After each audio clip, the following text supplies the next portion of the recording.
Welcome to Chapter 5, discussion Chapter 5, Time Value of Money.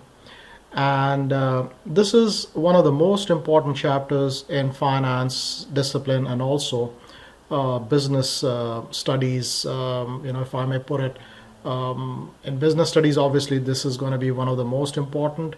And in finance studies, barring another aspect, this is among the most important aspects because a lot of additional discussion or understanding of items, especially in areas of valuation, you'll study in investments or in retirement planning or financial planning or in areas of budgeting,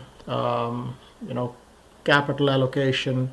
So many other applications rely on this aspect of time value of money. And you'd be wondering, what does it mean? I mean, what does the time value of money really mean? So basically, time value of money is a fantastic notion that time has bearing on the valuation of money itself. That is, we'll discuss in this chapter. You can build upon the overall net worth based on the interest rate and time, and also it helps you understand the aspects of providing valuation to any asset or any investment or any financial various property asset, stocks, bonds, anything that can be configured in terms of money can easily be then estimated in terms of the present value of a future investment and so forth. So I think most of these concepts, if you have not come across with, will become clear as we cover these aspects. So let's begin with understanding the time value of money concept. So at the very basic, we'll look at the timeline because it's important to understand the whole aspect of timelines. So the timeline here, what we see are the cash flows. Cash flows could be incoming or outgoing. So this shows the timing of cash flows, and the tick marks, which are these marks here at 0, 1, 2, 3. These are periodic tick marks or periods, time periods. So time 0 is today. Time 1 is the end of first period, which could be year, month, day, week, quarter, whatever you may want to put it at, or the beginning of the second period.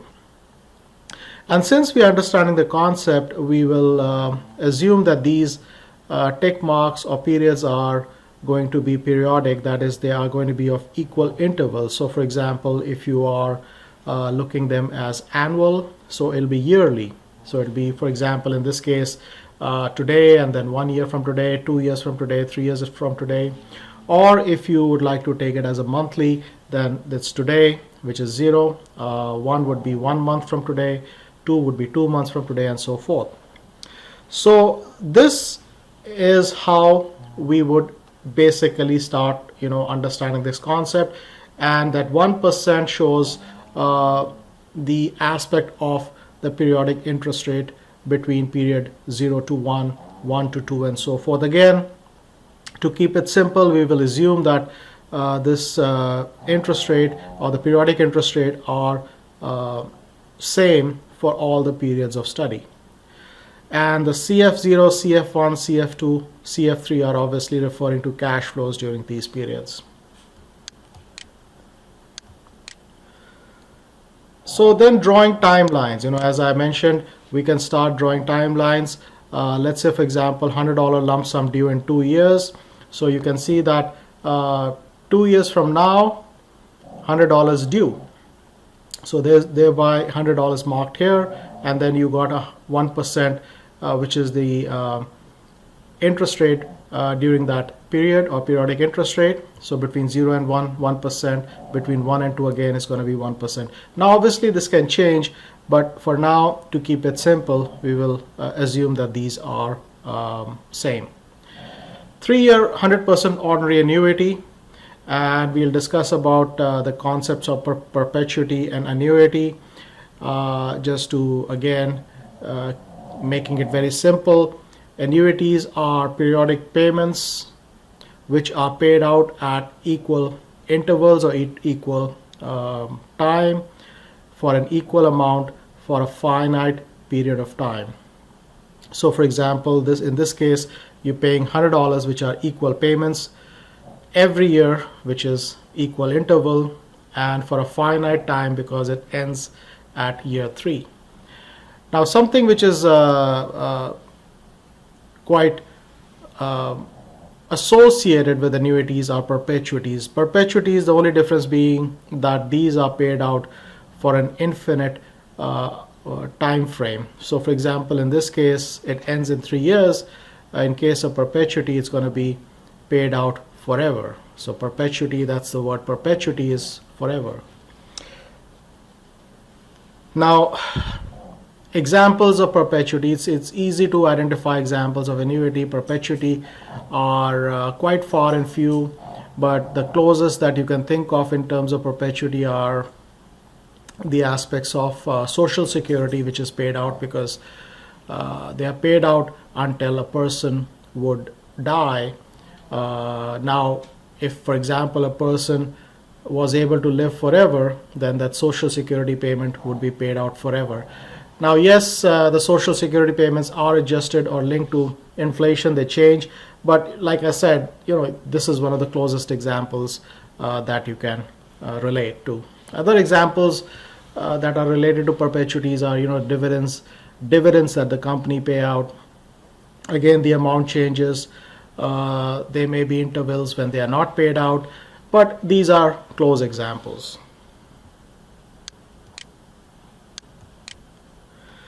Now, they can also be uneven cash flow stream. For example, in this case, -50 is outgoing.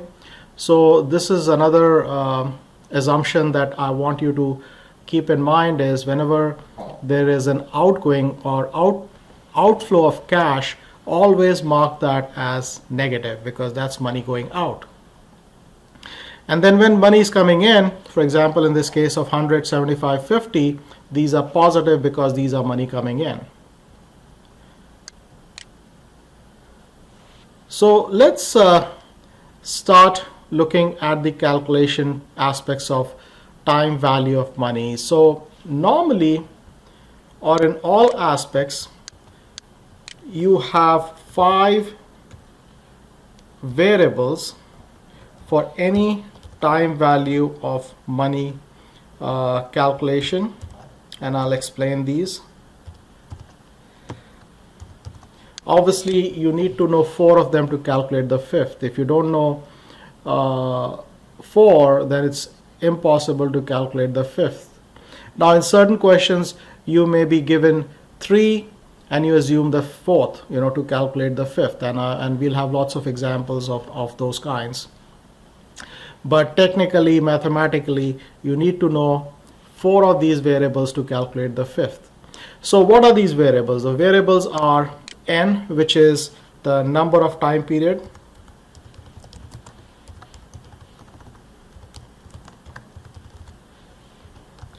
and in certain textbooks it's referred to as NPR or NPER.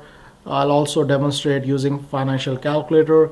So there are different ways of calling it, but you get the idea. N refers to number of time periods. So for example, in this case, the number of time periods are 3, because these are 3 complete years. We're starting from 0. You see those 4 increments, but when you calculate the number of time periods, the complete time periods are 3 because you got year 1, year 2, and year 3. So don't get confused. Even though you see 4 tick marks, these are 3 complete periods. IY are interest rate per year. So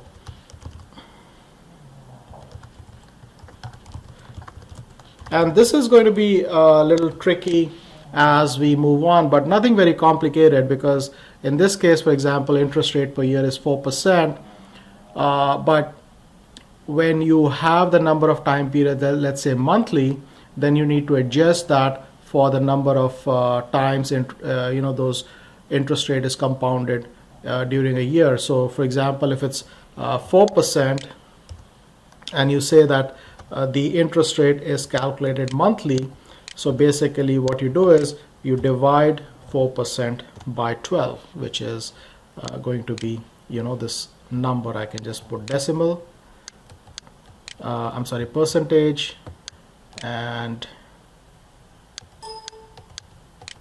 there you go. So 0.333% per period. When we get to those questions, it'll become apparent and clear to you. Payment, PMT, is again payment. That is a payment which is to be paid out or is being received. Now again, the distinction is if it's negative, then it's being paid out, and if it is positive, then you are receiving the payment. All right. Now present value is the present value of an investment, money, cash or property, house, car, whatever financial asset that you are trying to apply this time value of money calculation to is going to be its present value. And then FV is future value. What is the future value of this investment, this amount of money that you have, or the home that you have, or car that you have, or whatever you're trying to calculate with, this refers to future value.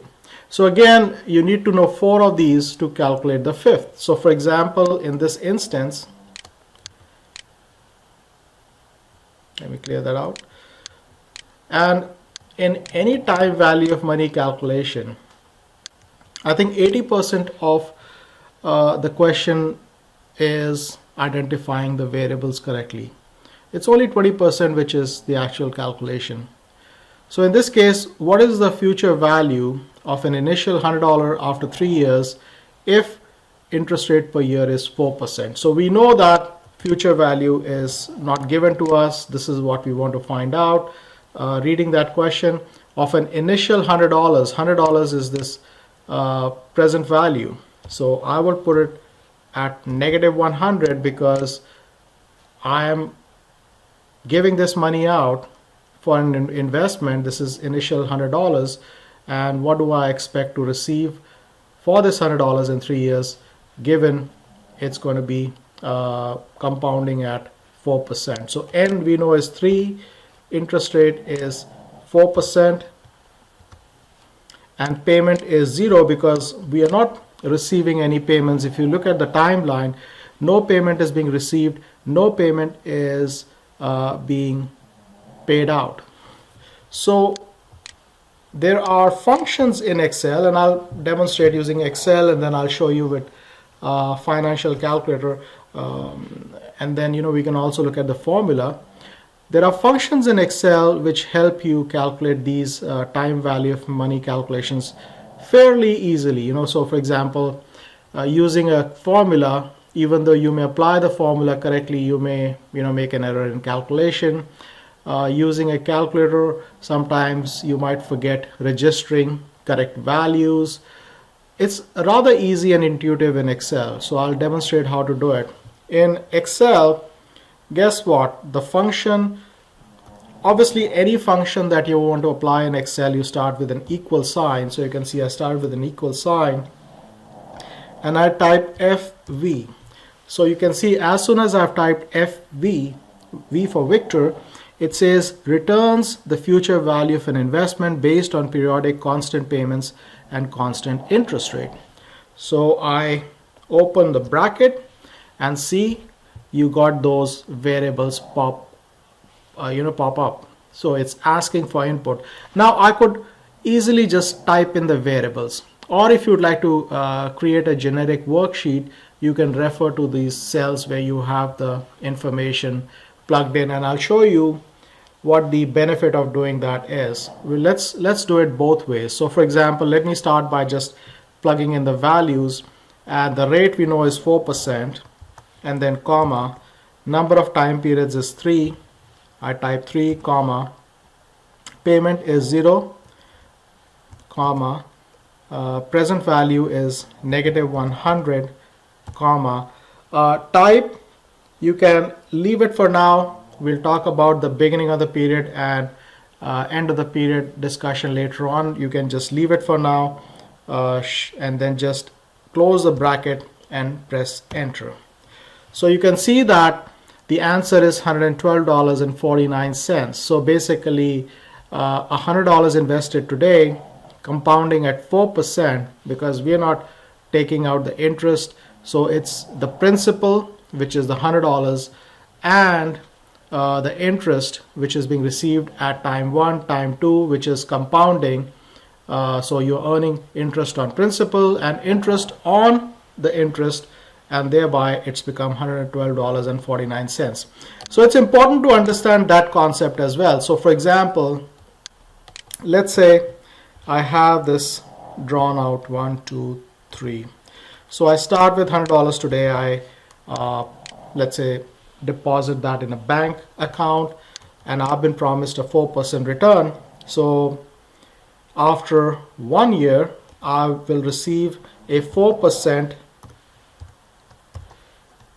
interest on my principal balance, which is $4. Now I can either withdraw the $4 and use it as I want. So let's put it here. Let's put the interest on this side. So this is going to be 100 multiplied with 4%. There you go. The principal still remains. Or I can combine the two and make it as $104 as the principal for next year. So let's first assume that I'm withdrawing the principal. So basically then it's going to be $100 again the following year, and it's going to be $4 again because my principal, the interest is earned on the principal. So finally here $100 remains, and then your $4 again. So eventually after the third year you are left with $100 and the 12 which were given to you as interest. So overall, by using this investment scheme where you're withdrawing the interest, you end up with $112. But let's say you do not need the interest. I mean, you basically are saving every money that you have invested in this bank account. So in this instant, after year 1, you will end up with $100 plus the 4% interest, which is going to be 104 the following year. So this is going to be the principal for year 2, and then the interest received on this is going to be 104% of 104, not 100. So this is going to be $104 multiplied by 4%, which is $4.16. So that extra 16 cents that you earn as interest in year 2 is because you left the $4 in your bank account. So let's assume you leave this $4.16 in your bank account as well. So overall your total is going to be 104 plus the $4.16, and then finally multiplied by 4% is going to be $4.32. So there you go. That's why you end up with the $112.49 as we had calculated here. You see this? So that extra 49 cents that you received is because you earned interest over interest, and that's the power of compounding. And that's a very, very powerful concept which is used in areas of retirement planning, investment, for personal, obviously investment, corporate investment, whatever be. This is a very, very powerful concept. That's why you hear you should start saving for your retirement early, because you earn interest over interest. And let me emphasize and demonstrate, why that is the case. So what I can do is now,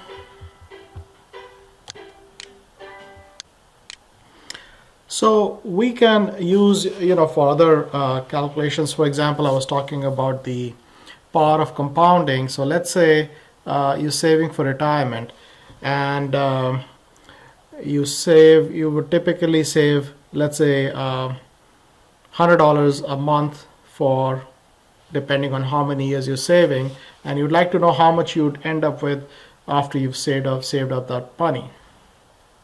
So let's say you start saving at age 22, and you're aiming for retirement at age 65.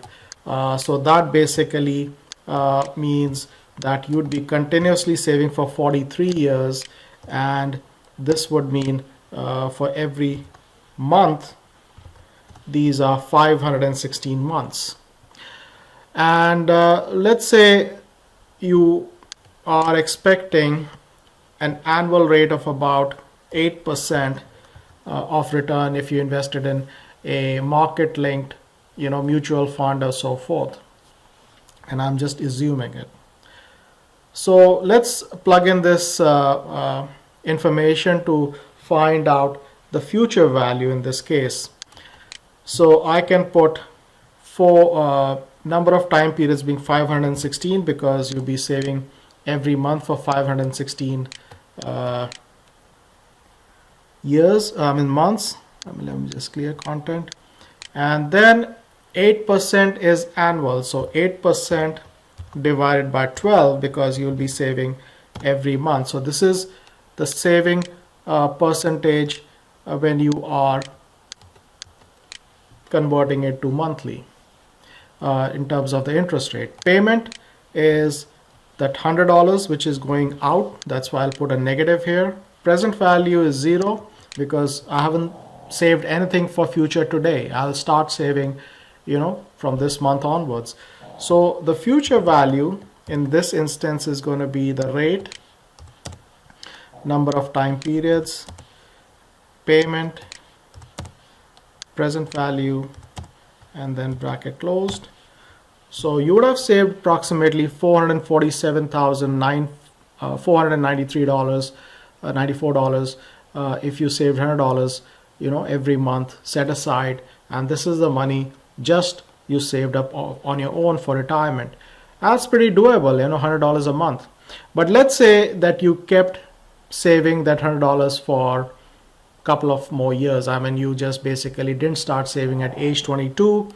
You then thought, okay, I've just graduated, I don't need to save that early. So let's say you put that off until age 30. So the number of periods that you're setting aside that $100 is now reduced to 420. So let's see what happens. I keep everything else the same, just change it to 420 here, and see that just because you left it for 8 years, the $100 saving, you are almost 50% off target. So you only save $229,388 at age 65. So that's why it's important, when you hear people say start saving early, is because of that power of compounding. And this is going to be emphasized with, many of the examples that we'll cover. But I hope that now you are, or you have a realization what the power of compounding is and how you can use it to your advantage and benefit. So I showed you how to use it using Excel. So let's quickly also let me introduce you to the financial calculator. So basically, I have this emulator which will emulate a typical financial calculator, and the 5 variables which we talked about are in this third row, which are N, I, Y, present value, payment, and future value. So these are the variables of importance to us when we try to calculate these calculations. So something that you want to do when you start using financial calculator to plug in the variables is to reset, because every time you start a financial calculator or a new calculation, there may be some values stored in memory. So it's always good to reset it. So that you do by taking second reset, and it's asking like a question mark, do I reset? And you just simply say enter, and it basically is now reset to 0. All right, so you can clear all and start plugging in the variables. So we already have the variables. So let's say if I had to calculate the same question using a financial calculator, the way you'll do it is by taking the value, which is going to be 420, and then press N. So you can see that 420 is registered in this variable N. So you can see that triangle, little triangle flowing towards N. That means it's registered. Next is interest rate. I can do two ways. I can simply take the value and then enter, or I can say, well, 8% divided by 12, which is this value, and then followed by IY. So this is registered into IY. Present value is 0. So 0 followed by present value, that's registered in present value. Payment is going to be 100. And then you see that there is a plus minus button at the end, the bottom here. So you press it once to give it a value of negative, followed by payment button. So negative $100 is now registered in payment. Now we want to calculate future value. So the way you do it is you press future value and then followed by compute. I think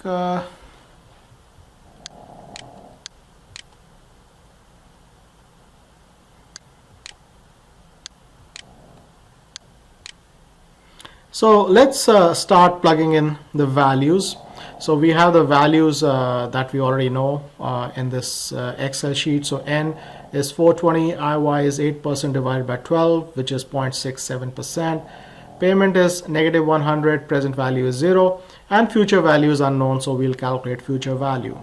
So let's start plugging in the values. I start by entering 420 followed by N. So you can see that 420 is now entered in N, and that's confirmed by this little triangle over 420, which is flowing or pointing towards N. That means that the value is now flowing into N. Then I take 8% divided by 12, and that's 0.67. I can then press IY. That's registered into IY, that is interest rate, per year, or per, in this case, period. And then I have payment, which is negative 100. The way I do that is 100, and then press this plus minus button, which is at the bottom, to register this negative value, and then followed by payment. Future value is 0, so simply just press 0 followed by present value. And then to compute future value, you press compute and then future value, and there you go. That's the answer, which is $229,388.25, which is the same answer as we got in the Excel sheet. So irrespective of how you calculate, as long as you're plugging in the right values the right way, you should have the same answer.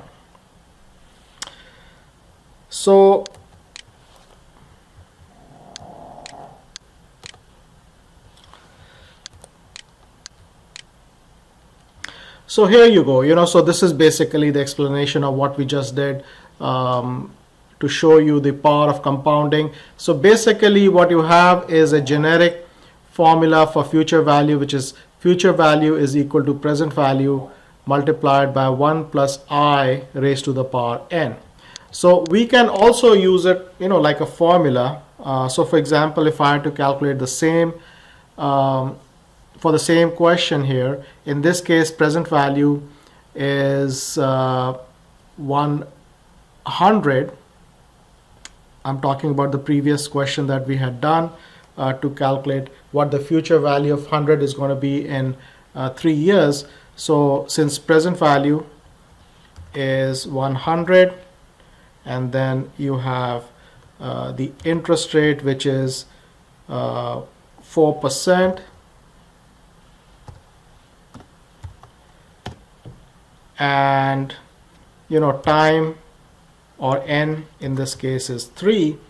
So you can simply calculate 100 multiplied with 1.04, because it's 4%. 1 plus 4% is 1.04, and then raised to the power 3. That little hat symbol there that you can get by pressing shift and number 6 on your computer is that raised to the power 3, and you can press enter and you get $112.49. I mean, if you round off, because it's not rounded off. There you go, $112.49. So this is the formula way of calculation. So you can, it's up to you, whatever you feel comfortable with. You can use the financial calculator, you can use a formula, or you can use Excel. And I'm fine with whichever way you want to calculate. You have to be comfortable with whichever way you feel comfortable. So there you go. This is what we had calculated earlier. I explained on Excel. This is what is the function for Excel, which is equal to future value, rate, NPER, payment, present value, and type. And the help in Excel is really good, because it explains to you in case you are stuck someplace. So basically, if you can look at, let's say, you see if I can expand it.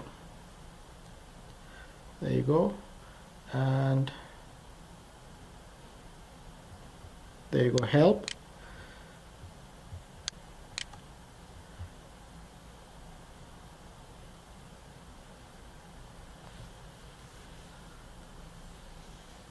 So if ever you get stuck, one thing that Excel really has good is,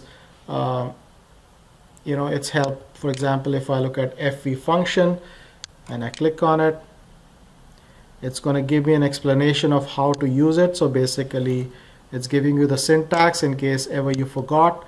There's the syntax, and it gives you explanation of what to put in each of those variables. There you go. Like I said, type is optional, so it says optional here.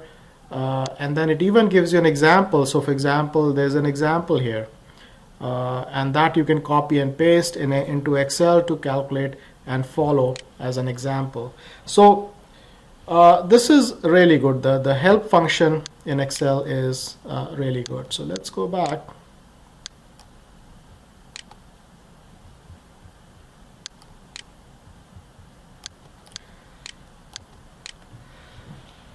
So now correspondingly, we can also calculate the present value. So here's an example.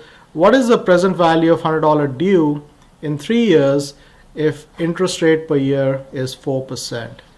So similar, again, your task is to identify the variables, and that's 80% of the task. If you have identified the variables correctly, it basically does help a lot. So again, and I always recommend that as you are new to time value of money, always write up those 5 variables and identify the 4 variables and to calculate the 5th. Once you get proficient, I can basically read the question and type it in function, but to make it simpler, easy, let's just follow this principle for now, and then we can just using a single line function entry as we become more proficient.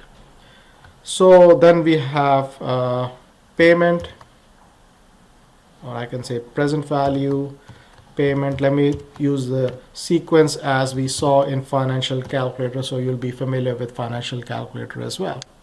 So here we have information on N, which is 3. Interest rate per year is 4%. Present value we do not know. This is what we have to calculate. Payment is 0. No payment is going out or coming in. and future value is 100, and I'll leave it positive because this is money coming in. So let's calculate payment. Payment is going to be PMT, and rate is 4%. So I can even reference the cell. For example, I can just click on the cell, comma, number of time periods 3, press comma, present value. I'm sorry, I used the wrong function, so it should be present value. There you go. See, present value returns the present value of an investment, the total amount that a series of future payment is worth now. So rate is 4%, number of time periods is 3, payment is 0, but I'll just press on that cell, future value is 100, and it's optional, the beginning or the ending for now. There you go, $88.90.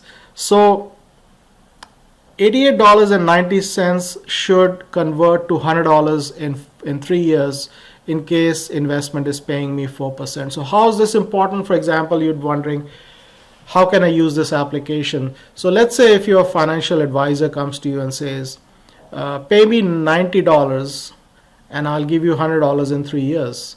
And I ask, okay, what is the going market rate for investment? And if he or she says 4%, I can use time value of money to calculate and say, hey, it's the fair value should be $88.90 and not $90. So basically, you are charging me, that dollar 10 cents extra, and that way I'm able to negotiate better. So this is the discounting. This is basically now moving into discounting a future value to today's estimate or fair value. And this is a very important application because you basically assess value to stocks, bonds, a lot of other instruments based on this present value concept. And we'll discuss those when we come to discussion on stocks and so forth.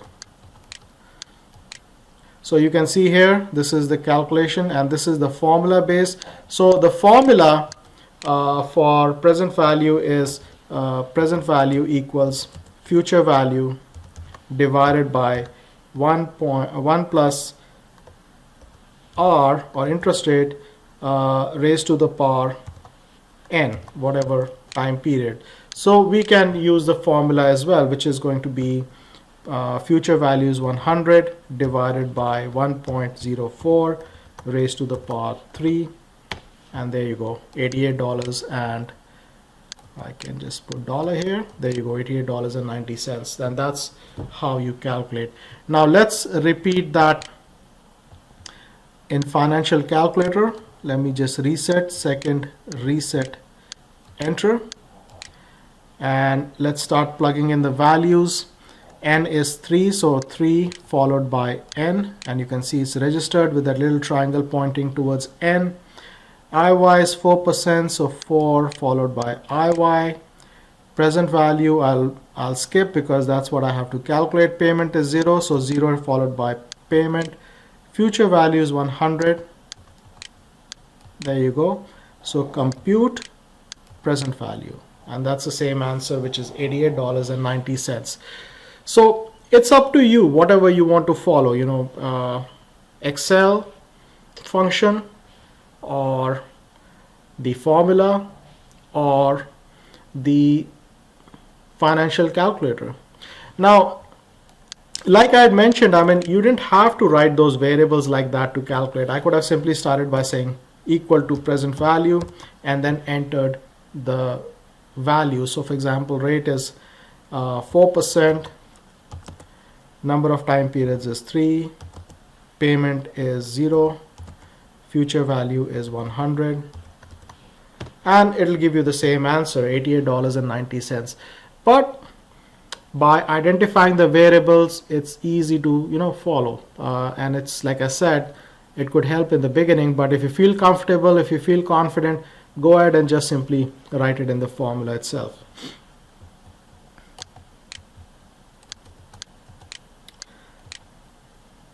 So here you go, this is what we just did.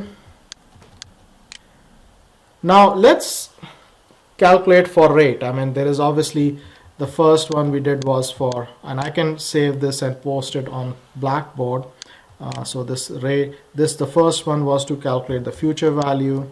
The second one is calculating the present value, and the third one is calculating for the rate. So let's say if you want to find out the rate for a certain problem. So for example, here solving for I, what annual interest rate would cause $100 to grow to $100.19 and $119.10 in 3 years? So again, NIY, present value, payment, and future value. So we are given 3 as number of time period. Rate is to be solved, so I can put a question mark. Present value is -100 because that is going out, and that will now grow up to $119.10 in 3 years. And payment is 0. We're not receiving any payment in the interim. Now for calculating the rate, guess what? There's a function called rate, R-A-T-E. There you go. It pops up. So the explanation is there. Returns the interest rate per period of a loan or an investment. For example, use 6% divided by 4 for quarterly payments at 6% APR. There you go. For example, in this case, it's an annual rate, so we're not dividing it by any number. So rate, bracket open, number of time periods is 3, payment is 0, present value is $100, future value is $119.10. So my answer is 6%. So if I receive 6% annually, I can have my initial investment of $100 saved up to $119.10. Now, since we have created this generic worksheet, so now we can play around with numbers as well. So let's say if you were to find out the answer for 5 years and not 3, all you have to do is just simply change from 3 to 5, and there you go. You get 4%. Why? Because remember, the amount has not changed. This amount has not changed. So what we were getting for 3 years, now I have extended to 5. So obviously, since the overall return over 5 years is the same as 3 years, it has to be the lower interest rate that has basically configured to allow for this situation. All right. I can, change it back to 3. And then let's say if my future value is calculated at 150. There you go, 14% return. So the idea being that I've created this generic worksheet which can help me now calculate the rate problems quite easily. All right. So let's move on. And let me show it in calculator as well. Second, reset, enter. So N in this case is 3. IY, I have to calculate, I'll leave it blank. Present value is 100 negative. That's the present value. Payment is 0. Future value, let's take it for that initial question, which was $119.10. One thing, I think, did I put negative there for present value? Let me just make sure. So if you are confused what value you put, you can do it again. 100 negative present value. There you go. So compute IY. There you go. That's your 6%. So either way you can calculate. And this again was something quite interesting that I showed you, that in case you forgot what you entered, you can always do it. I mean, before you hit the compute, you can do that. And because these registers, these values have registered those these variables have registered those values. So in case you want to change those values, you could simply just enter a new value and the others are still going to be the same.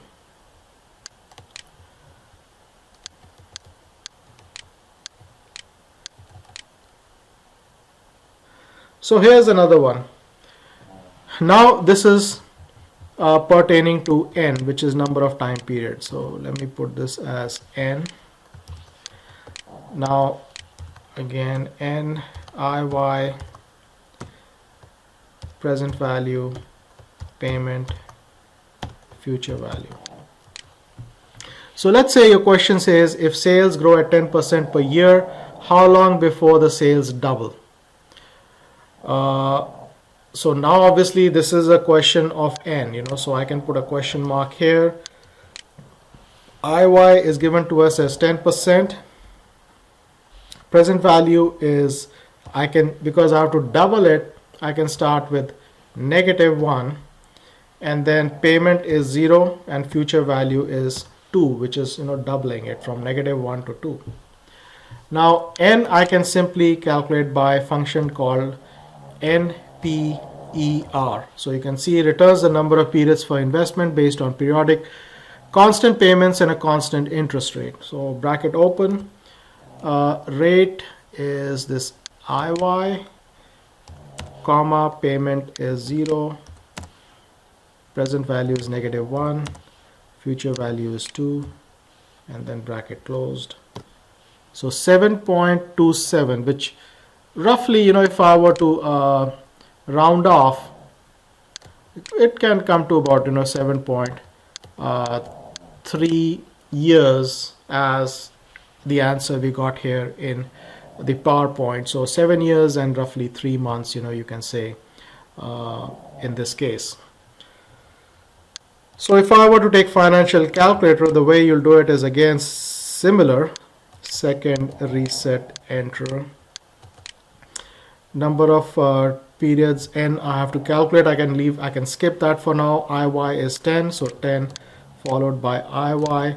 Present value is -1, so 1 followed by this plus minus, and then followed by present value. Payment is 0, so 0 followed by payment. Future value is 2, so 2 followed by future value, and then you do compute and n, and that's 7.27, which we got in Excel. You can round off to 7.3.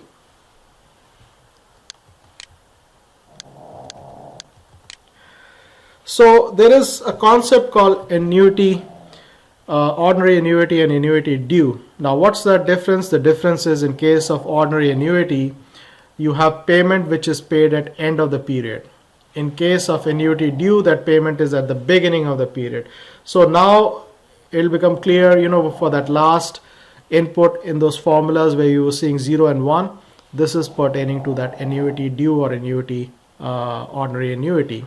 Now, how does that make a difference? Well, if you would have figured out by now, time value of money is based on the period for which the value is to be estimated. So you can see that in case of ordinary annuity, in this case, if it's at the end of, let's say, a year, those are 365 days. So you have to calculate interest for those 365 days. In this case, based on what the question is, annuity due at the beginning of the year. So if, for example, you are collecting money at the beginning of the year, you have to provide some credit for that period of that 1 year for which that money is collected and being kept. So now you see the difference, that time value of money aspect, basically makes the difference. So let's see an example. It says 3-year ordinary annuity, and I can now put another example here, which is ordinary annuity versus annuity due. So in this case, I can put N, IY, and then we have present value, payment, and future value. So let's say this is ordinary annuity case, and in this case we have a 3-year ordinary annuity of $100 at 4%. So it's a 3-year 4%. Present value is the $100 payment occurs at end of each period, but there is no present value. So starting out, I'm not starting out with anything, so it'll be 0, but there's a payment at every end of the year, so this is going to be negative 100. That's money going out. So future value is going to be rate,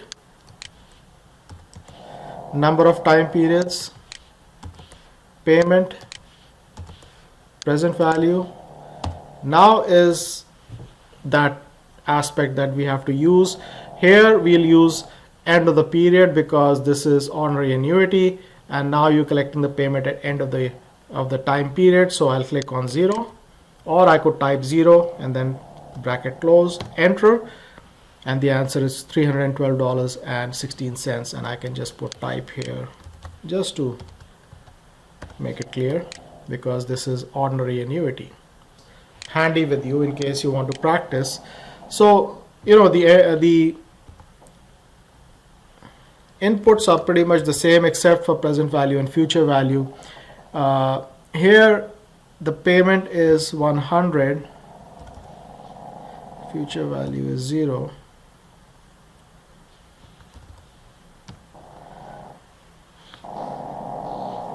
So there you go. So payment, and here if you see the difference is, let me just make it clear.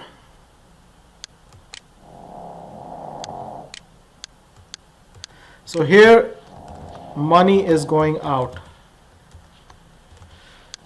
So basically this is the case where you might be saving for retirement or some investment. Here money is coming in. So maybe you're getting receipt of an investment that you saved for and they're now paying you. So this is the difference and distinction, just to make it clear. Now we can have present value, rate is 4%, number of time periods is 3, payment is the $100 but positive, future value is 0 because that investment would have paid out everything to you and nothing is left, and type is again 0. So there you go, $277.51. That is the present value of this ordinary annuity. That is, for example, if you were to purchase this investment scheme where, let's say, you pay out certain money today and receive $100 for next 3 years, this would be the amount, this would be the fair value, which is $277.51. You shouldn't pay more than that, because if you're paying more than that, then it's overvalued. This is how you would calculate, or get answer for these situations. So let me rename it back to ordinary annuity, because these both examples are of different perspective, so that you get, so this is the fair value. Let me write that.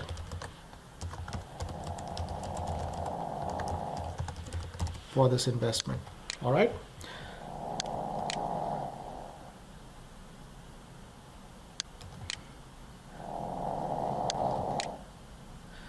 So I can just quickly save this. All right. So let's now move on to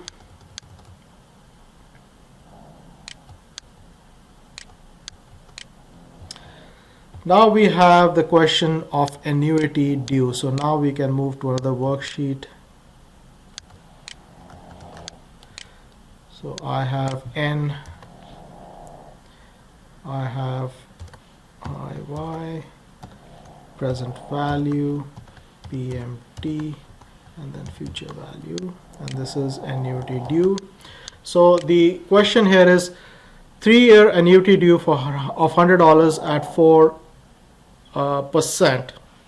Now all you have to do is now change from that 0 to 1 in this case. So let's first plug in the values. N is, 3, just running off, 3. IY is 4%, present value is 0, payment is negative 100. So this is that aspect of money being paid out end of at the beginning of the year, because look at this, there you go, annuity due is beginning of the year. So this is at the beginning of the year, beginning of the time period. And let's calculate this. So future value in this case is going to be future value, rate is 4%, number of time periods is 3, payment is negative 100, present value is 0, and type is now going to be beginning of the period. Oops.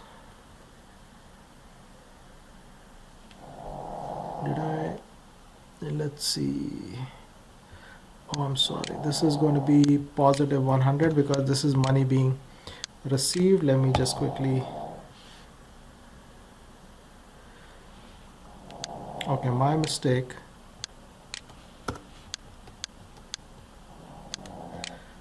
I just didn't read the question here. The question here is 3-year annuity due of $100 at 4%. So basically you'd like to find the present value. So let's plug in 3, 4%. Present value is a question mark. Payment is 100. Future value is 0. You would have paid out everything. So this is going to be present value. Rate is 4%. Number of time periods 3, payment is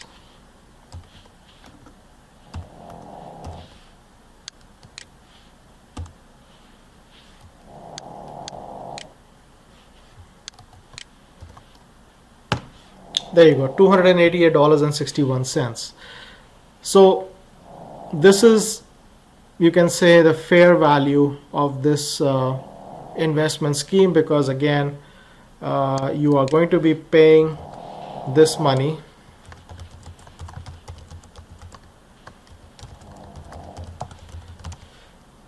to receive $100 every year for next 3 years.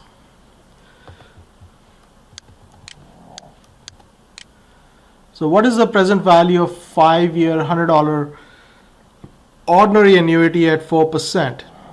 Be sure your financial calculator is set back to end mode. So you can do that in financial calculator, but easier, you can simply just do it in Excel. So in this case, you can again put as NIY,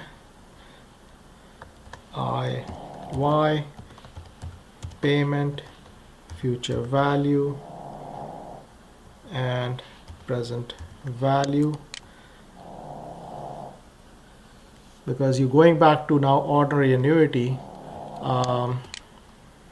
this is going to be 5 years, 4%, payment is negative 100, that's money going out, future value is 0, so this is present value, rate is 4%, number of time periods 3, payment 100, future value, and this is going to be 0 again because it's ordinary. There you go, $445.18. So that you don't get confused, let's just cut that and put it in ordinary annuity worksheet. There you go.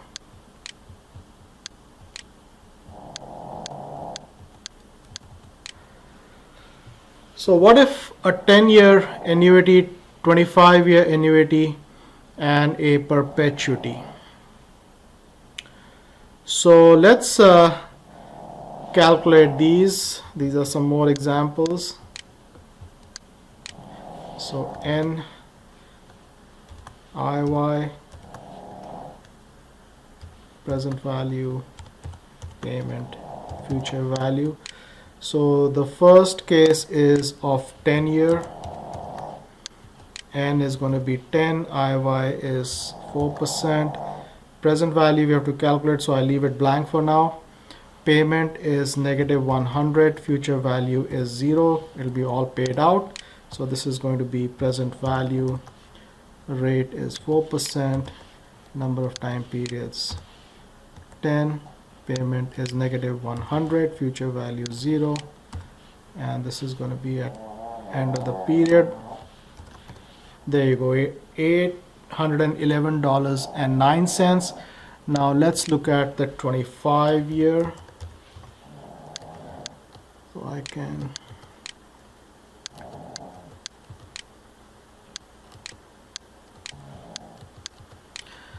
so all I have to change is for number of time periods, and there you go, 1562.21. So you see how easy it is. Once you have set up that generic calculation, all you have to do is just copy paste and change the value, and it is done. Now perpetuity, so this is, I can say, ordinary annuity, more examples, and perpetuity. So perpetuity is, like I said, the payment is being paid for an infinite time period. So how do we calculate for that? For that, it's rather simple.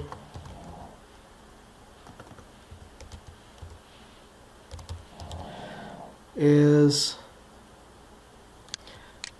the present value is equal to payment divided by I. So in this case, it's going to be the payment is 100 divided by 0.04, and that's $2,500. That's the value of this investment scheme today. And that's how you'd also calculate valuation for stocks.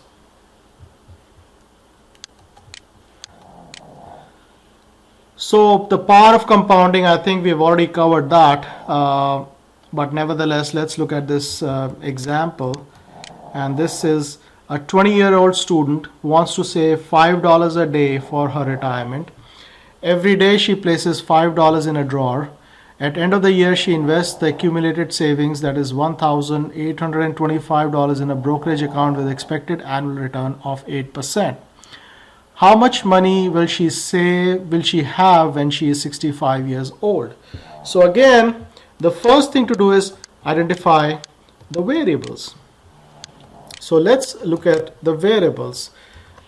N, you have IY, and then payment. Let's do present value. We'll follow the same payment, even though it doesn't make a difference in writing out, but let's follow the same sequence. So N in this case is going to be 45. Why? Because remember, she is 20-year-old and she's going to save until 65. So 65 minus 20 is 45. That's why we get that 45. So this is 45. Interest rate per year is 8%, which is kind of standard rate if you were to invest in a overall market-linked mutual fund or ETF. You probably will get around 8%, which is fair to estimate for that long a period. Present value is 0 because you're not starting out with any money.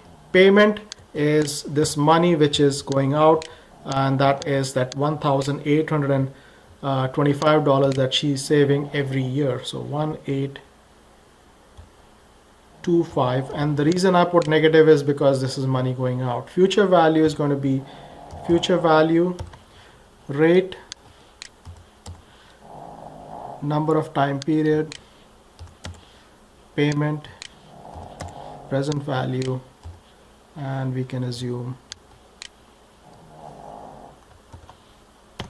there you go, $705, $373, $705,373 approximately. And I can round off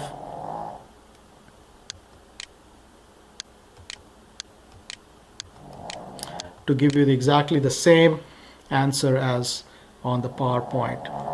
So this is, another example. So again, now you can play around with this generic worksheet. Let's say you say instead of the $5 she's saving, what if she's able to save $2,500 every year?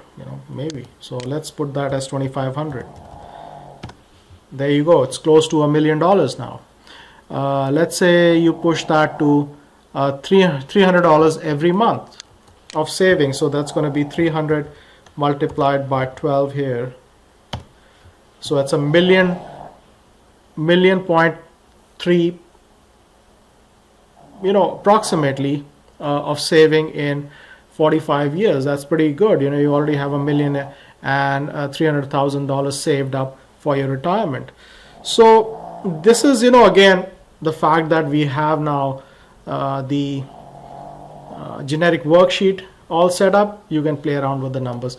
Now, why did you get this negative number in future value? Because remember, if it's money going out, I should have put a negative. So let me just put a negative here. There you go. Now future value is correctly showing as incoming as a positive stream. So let's stop here for part 1 of the discussion on time value of money, and we'll soon come back with part 2 of discussion.